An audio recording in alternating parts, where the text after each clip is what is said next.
رات کو جب بھی نکلے اپنا احتجاج رجسٹر کریں, کیونکہ آپ نے بتانا ہم انسان ہیں, ہم بھیڑ بکریاں نہیں ہیں کہ جو کان کھینچ کے ادھر کر دو تو ادھر کا یہ قیمت لگا دو کہ یہ اوپر بند کمروں میں پیسے چلا کے پاکستان میں فیصلے ہو جائے تاکہ یہ اور آئے پاور میں اور پیسہ بنائے. میں سب کو آج کہتا ہوں کہ آج آپ اپنا احتجاج رجسٹر کریں. ان کو پتا چلے کہ یہاں پاکستان کی جو قوم ہے یہ زندہ قوم ہے. اور میں نے جو پچھلے 3 مہینے میں دیکھا, میں نے اپنی ساری زندگی اس ملک میں بڑا ہوں 26 سال سے, جس طرح میں نے کہا میں پولیٹکس میں, میں نے کبھی اس طرح کی بیداری قوم میں نہیں دیکھی, سیاسی شعور اپنی قوم میں نہیں دیکھا جو میں نے ان 3 مہینے میں دیکھا. دوستو, آپ نے سنیا کہ عمران خان ظاہر ہے بہت غصے میں ہیں, لیکن اس میں ایک بار پھر انہوں نے آصف علی زرداری کو اپنی تنقید کے نوک پہ رکھا اور بار بار انہی کا حوالہ دیا کہ کس طرح انہوں نے ایک شب خون مارا ایک ایسی صورتحال میں جب کہ پی ٹی آئی اور پی ایم ایل کیو کو ایک واضح برتری حاصل تھی. پبلک میں تو نکل ہی نہیں سکتا آصف زرداری. پبلک میں نکلے گا لوگ اس کو انڈے ماریں گے. یہ پبلک سے ڈرتا ہے, لیکن یہ پیسے کی بوری پکڑی ہوئی ہے, چوری کر کے عوام کا پیسہ, اسی چوری سے پاکستان کی جمہوریت کا جنازہ نکالتا ہے. ہر الیکشن کے اندر یہ پیسہ چلاتا ہے, چاہے گلگت بلتستان میں ہو, آزاد کشمیر میں الیکشن ہو, سینٹ الیکشن میں ہو, صرف اور صرف چوری کے پیسے سے, بلیک کے پیسے سے یہ جمہوریت کو خریدتا ہے. اور پھر وہ رات سے ہمیں پتہ چل گیا کہ اس کی کوئی گیم چلا رہے ہیں آ کے. میں نے آپ کو کل رات آپ سے بات چیت بھی, آپ سے عوام سے بھی بات کی کہ ہمیں پتا تھا کہ اب عوام نے جس طرح کا مینڈیٹ دیا, ہمیں پتا تھا کہ اس نے کوئی گیم کرنی ہے. اور آج جو ہوا ہے, میں اس لیے حیرت میں ہوں ابھی تک کہ یہ انہوں نے کیا کیا ہے. یعنی میں یہ سمجھتا ہوں کہ یہ جو لوگ ہیں, یہ جو مافیا ہیں, یہ پولیٹیشنز نہیں ہیں. یہ کتنی حقارت سے پبلک کو دیکھتے ہیں. یہ سمجھتے ہیں عوام بھیڑ بکری ہیں. یہ عوام کو یا آپ کو انسان نہیں سمجھتے کہ جب واضح طور پہ آرٹیکل 63A میں لکھا ہوا ہے, سپریم کورٹ کی رولنگ ہے کہ پارلیمنٹری پارٹی کا ہیڈ وہ پارلیمنٹری پارٹی کا جب فیصلہ کرتی ہے کہ جس کے ساتھ بھی جانا ہے, وہ پارٹی ادھر جا کے ووٹ دیتی ہے.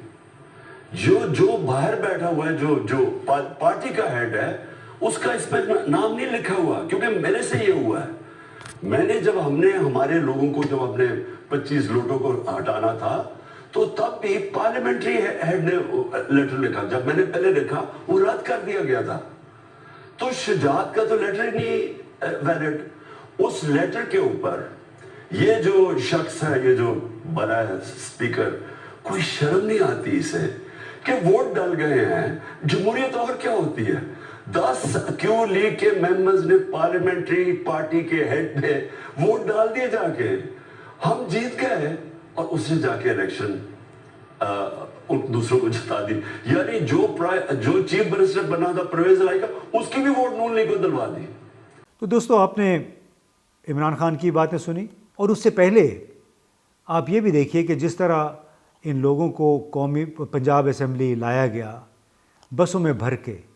یعنی ایک ایسا زمانہ ہے پاکستان میں کہ جہاں پہ پارٹی کے سربراہ اپنے پارٹی ارکان پارلیمنٹ پہ اعتبار ہی نہیں کرتے. تمام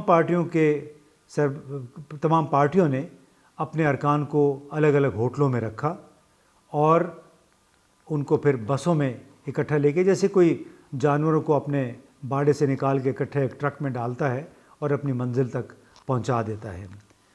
اب اس سے کیا ظاہر ہوتا ہے؟ اس سے اس ملک میں منافقت, بے اصولی, بے ضمیری اور اقتدار کی ہوس کا ایک اندازہ ہوتا ہے. اس سے بڑا کیا ثبوت ہے کہ پارٹیوں کو اپنے اپنے ارکان پر اعتماد نہیں اور ان کو جانوروں کی طرح ٹریٹ کیا جاتا ہے.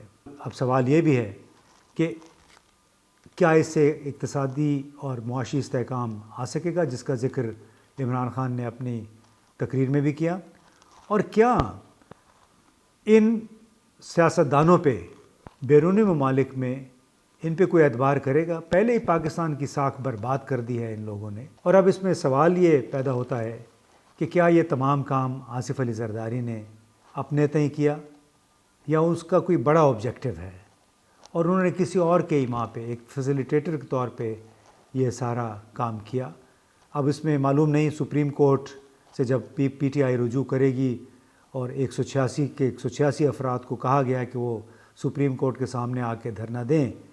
اب قطع نظر اس کے کہ سپریم کورٹ کیا فیصلہ کرتی ہے، چند ہفتے کے بعد، چند مہینوں کے بعد بھی یہ واضح ہو جائے گا کہ آصف علی زرداری اور ان کے جو ہم نوا ہیں اس تمام کھیل میں، اس کی انتہائی منزل، آخری منزل کیا ہے.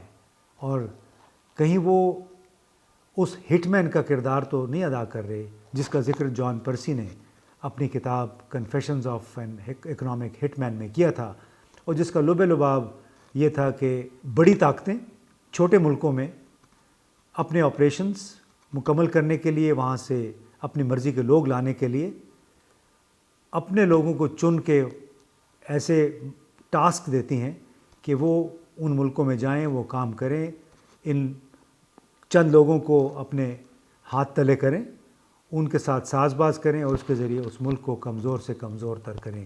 کیا پاکستان میں بھی کوئی ایسا ہی ہونے جا رہا ہے یا کوئی 6-7-8 مہینے کے بعد یہاں پہ کوئی معجزہ ہوگا؟